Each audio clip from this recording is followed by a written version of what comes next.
लोकसभा चुनाव 2024 के तीसरे चरण की वोटिंग 7 मई को है और तमाम पार्टियां जो है अपने अपने तरीके से तैयारी कर रही है। बात अगर पश्चिम बंगाल की करें तो पश्चिम बंगाल का इस बार का चुनाव बहुत ही ज्यादा दिलचस्प होने वाला है, क्योंकि टक्कर बीजेपी और टीएमसी के बीच देखने को मिल रहा है। और इस वक्त हमारे साथ टीएमसी के कुछ कार्यकर्ता मौजूद है। यहाँ पर लोगों से मिल रहे थे ये लोग, तो हमने सोचा इनसे बात करते हैं और जानते हैं, क्योंकि कार्यकर्ता जो होते हैं वो एकदम निचले स्तर पर काम करते हैं, आम जनता से डायरेक्टली कनेक्टेड रहते हैं। तो इन लोगों से बात करते हैं और देखते हैं कि टीएमसी किस तरह से तैयारी कर रही है। सर, क्या नाम है आपका? मेरा राम गणेश प्रसाद। क्या करते हैं? कार्यकर्ता है टीएमसी? अभी हाँ कार्यकर्ता है। अच्छा, कैसा, क्योंकि आप डायरेक्टली लोगों से जुड़े हुए रहते हैं, क्या लग रहा है, लोग खुश है फिर से टीएमसी को मौका देगी हावड़ा में? ग्रांटेड है कि आपका हमें तृणमूल छोड़कर दूसरा कोई नहीं जीत पाएगा। बंगाल के अंदर में हम लोग 40 सीट लाएंगे, 42 में 40 लाएंगे। अच्छा, भाजपा तो टारगेट रखी है 35 सीट। भाजपा झूठ की पार्टी है और बेकारी और पेपर लीक लड़कों का और ये महंगाई बेरोजगारी इतना है, झूठों की सरकार है। ये कभी नहीं, इस बार आने वाली नहीं है। इंडिया गठबंधन का सरकार बन रहा है, यहाँ पर ममता दीदी 40 सीट पर। अच्छा, इंडिया गठबंधन की सरकार बनेगी, चेहरा कौन है, प्रधानमंत्री का चेहरा कौन होगा? राहुल गांधी। राहुल दीदी क्यों नहीं? दीदी तो है ही है, दीदी तो यहाँ पर है ही है, वो दीदी भी बन सकती है, ऐसा कोई ये नहीं है, दीदी भी बन सकती है। मतलब अभी चेहरा फिक्स नहीं है। एक सवाल करना चाहेंगे आपसे हम। अब अलग अलग पार्टी के नेता, भाजपा अक्सर ये आरोप लगाती है कि बंगाल जो है वो काफी तेजी से ग्रो करता, लेकिन ममता सरकार ने टोलाबाजी और इस तरह के काम को लेकर भ्रष्टाचार के वजह से कहीं ना कहीं बंगाल का विकास रुक गया। क्या कहेंगे इस पे? बंगाल का कोई विकास रुक नहीं सका है। बुरा आदमी बुरा काम करता है, वो जितना अच्छा काम करेगा उतना बुराई उन लोग को देखेगा। सर, भ्रष्टाचार और टोलाबाजी का आरोप टीएमसी सरकार पे लग रहा है, क्या कहेंगे? देखिए, कोई व्यक्ति अगर कुछ गलती करता है, उस बात को लेके पूरी सरकार को बदनाम करना, पूरे दल को बदनाम करना या किसी उच्च नेता को बदनाम करना, ये ठीक नहीं है। भ्रष्टाचार तो एक समस्या है और जो सभी दल में गलत और सही करने वाले लोग हैं, इसलिए ये तृणमूल पर केवल आरोप लगा देना ये उचित नहीं है। तब तो और भी बीजेपी का और भी नेता है, शुभेंदु अधिकारी हैं, वो हेमंत बिश्व शर्मा है और शिवराज सिंह चौहान है, तो उन लोगों का क्या होगा? आप तो देखिए, इस तरह का भ्रष्टाचार का आरोप लगाना ठीक नहीं है। और जहां तक बंगाल का विकास है, दीदी के आने के बाद बंगाल का बहुत विकास हुआ है। अभी आप जो खाजीपाड़ा मोड़ पर खड़े हैं, ऐसा नहीं था। सब लोग, हम लोग हावड़ा वासी जानते थे, यहाँ पर शराब बिक्री होता था, यहाँ पे बोतल मारामारी होता था। ये फरसा रोड जो है ना, यहाँ पे रात में लोग जाते नहीं थे, लेकिन ये सब हुआ है। शिक्षा, स्वास्थ्य, पानी, बिजली, सड़क, ये सारी एक एक करके व्यवस्था की गई है बंगाल में। इसलिए ये कहना कि विकास नहीं हो रहा है, सारा विकास के प्रक्रिया में ही बंगाल चल रहा है।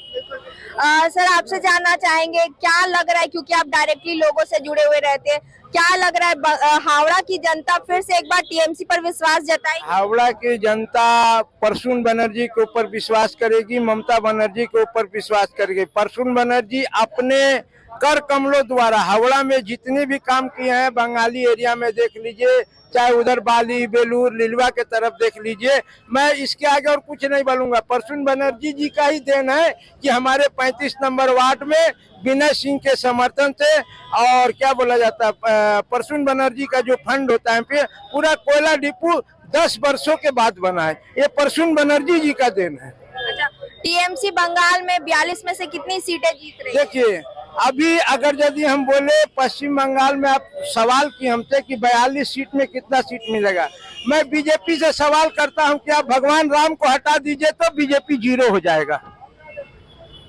अगर यदि राम रहीम का नारा आप हटा दे बीजेपी, तो बीजेपी बंगाल में 0 हो जाएगा। उनके पास कोई नहीं है, कार्यकर्ता नहीं है, कुछ नहीं, वो खाली इलेक्शन आता है तो राम रहीम, उसके बाद सो जाता है।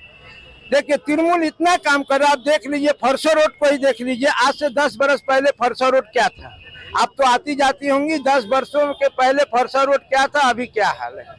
लोग ये आरोप लगाते हैं कि प्रसून बनर्जी लोगों के बीच नहीं दिखते हैं, लगातार 3 बार सांसद रह चुके हैं, इसके बावजूद वो आम लोगों से कम जुड़ते हैं। अगर यदि आम लोगों से कम जुड़ते तो 3 बार से वो सांसद कैसे हो जाते? लोगों के दिल में है, लोगों का काम करते हैं, तब तो 3 बार से सांसद हैं।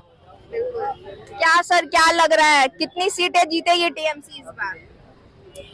सबसे बड़ी बात यहाँ पर यह है कि पश्चिम बंगाल में जो लोग रहते हैं वो बहुत खुशकिस्मत हैं कि पश्चिम बंगाल में रह रहे हैं। यहाँ पर टीएमसी सरकार, ममता बनर्जी, अभिषेक बनर्जी के नेतृत्व में जो सरकार चल रही है, इससे बेहतर कोई सरकार ही नहीं है। सबसे बड़ी खूबी इस बात की इसमें इस सरकार में है कि ये पार्टी कोई भी धर्म, कोई भी मजहब को कभी प्रोत्साहन नहीं करती है। हर मजहब, हर धर्म इसके लिए बराबर है और यही इस पार्टी की सबसे बड़ी खूबी है। और इसीलिए हमने आपसे पहले कहा है कि पश्चिम बंगाल में जो लोग रहते हैं वो बहुत खुशनसीब हैं। इसके अलावा और सब जो स्टेट है, यूपी, बिहार और सब जितने भी स्टेट है, वहाँ के लोग इतने शांतिपूर्ण नहीं है जितने हम लोग शांति पश्चिम बंगाल में रहते हैं। तो हम लोग हर दम चाहेंगे कि टीएमसी सरकार 5 साल, 10 साल नहीं, 50 साल रहे और हमारी दीदी, हमारा अभिषेक बनर्जी इस देश में, इस पश्चिम बंगाल हमेशा राज करे। राजनीतिक हिंसा सबसे ज्यादा बंगाल में होता है और कहीं ना कहीं लोग ये भी कहते हैं, इसीलिए चुनाव आयोग ने सबसे ज्यादा सुरक्षा बल बंगाल में दिया है। इस पे क्या कहें, क्योंकि विपक्ष ये आरोप लगाते रहती है कि बंगाल में सबसे ज्यादा राजनीतिक हिंसा होता है। मैम, मीडिया का काम ही वही है कि जो विपक्ष का जितना भी माइनस पॉइंट है उसको ज्यादा दिखाएगी और जो उसका अपना फॉल्ट है वो कभी शो नहीं करेगी। इसलिए आप मीडिया पे कभी भरोसा मत करिए। पश्चिम बंगाल में जो लोग शांति से जीते हैं और अदर स्टेट में इतनी शांति कहीं नहीं।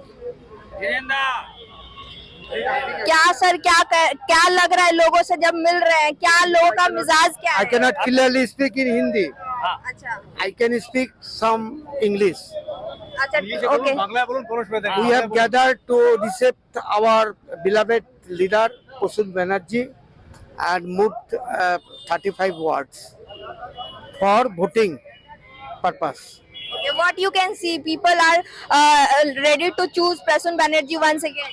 So Prasun Banerjee, he is one of the best Indian international footballer. So not only Indian but also international footballer. So he has done many things for the people. So that is why he has won third time and going to fourth time to win, and he must win Okay. this time. But Dr. Athin Chakravarti is also a popular doctor. He cannot. He is move. also a popular doctor. So people are saying Maybe there will be a popular tough doctor, competition. Maybe popular doctor, but he's not a good administrator to reach the people. How can he will reach the people? It is the political leader should reach the people door to door to work. Each and everybody for the benefit of the society, for the benefit of the country, for the benefit of the world. How many seat TMC is going to win this time? TMC will most of the supporters will support. They are gaining, political gaining, social gaining, education gaining. So many. Our leader, beloved leader, Mamata Banerjee gave so many gifts. None of the state of India has given. I went to lots of common people. They are complaining about the drainage system.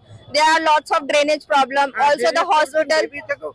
Look, it is a minor problem. Drainage problem after election of the social HMC, after election it will complete. It will be completely done.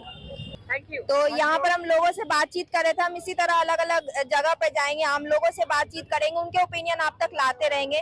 आप क्या सोचते हैं comment करके बताइएगा। फिलहाल के लिए बस इतना ही। आप देख रहे थे प्रभा साक्षी न्यूज बंगाल से। मेरा नाम रिमझिम है। अगर आप भी लेना चाहते हैं देश दुनिया की तमाम जानकारी तो आज ही सब्सक्राइब करें हमारे चैनल को। साथ ही नीचे दिए बेल आइकन को जरूर दबाएं ताकि हर अपडेट आप तक पहुंच सके।